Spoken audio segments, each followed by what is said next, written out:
மின்சாரத்துறையை வந்து போக்குவரத்துறை அமைச்சராக இருக்க கொடுத்துருக்குறாங்க. அவர் மேலே ஏற்கனவே பல அலிகேஷன்ஸ் வந்து போயிட்டு இருக்கு.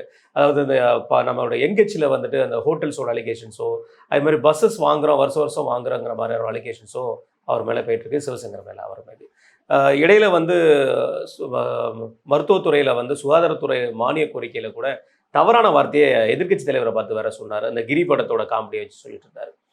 இவருக்கு இந்த பதவியை வந்து கொடுக்கறதுக்கு என்ன காரணமா இருக்கும்? இந்த துறையை வந்து கொடுக்கறதுக்கு என்ன காரணம்? முதலமைச்சர் தன் பையனை பார்த்திருப்பாரு.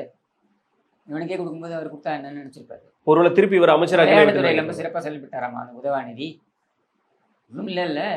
அப்புறம் என்ன இங்கே எந்த அமைச்சர் சிறப்பாக செயல்படுறாருன்னு இவரை விட அவர் சிறப்புன்னு அப்படியே செயல்படலாம்னு நினைக்கக்கூடிய ஒரு எண்ணம் கொண்ட ஒரு ஓரத்தில் எண்ணம் கொண்ட ஒரு நபர் பிடிஆர்.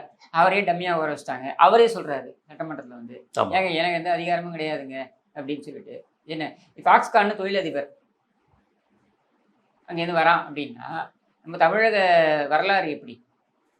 ஹிலாரி கிளின்டன் வந்தால் செக்ரட்டரியேட்டில் வந்து அம்மாவை பார்த்துட்டு போவாங்க. இதுதான் வரலாறு சரியா?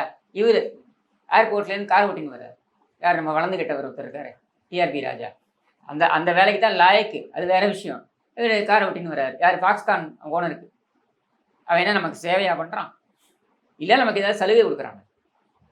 அவனுக்கு லாபம் வருதுன்னு தானே அவன் இங்கே போட்டிருக்கான். அவன் என்ன பீகார் உத்தரப்பிரதேஷ் மாதிரியா?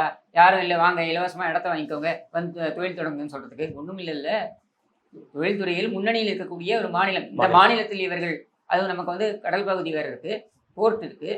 இந்த மாநிலத்தில் அவர்கள் தொழில் தொடங்க வேண்டும் என்றால் அவர்களுக்கு நன்மை. அதுக்கப்புறம் தான் நமக்கு நன்மை. எந்த வேலை கிடைக்க போகுது அப்படின்ற ஒரு நன்மை. அவனுக்கு போய் நீ கார் ஓட்டுற, அவன் முன்னாடி வந்து கை கட்டி நிற்கணும். இதெல்லாம் ஒரு பெருமையா? இப்படியான அமைச்சர்கள் தான் இங்கே இருக்காங்க. இந்த மாதிரி அமைச்சர்களை வச்சுட்டு நீங்கள் என்ன பெருசாக எதிர்பார்க்க முடியும்?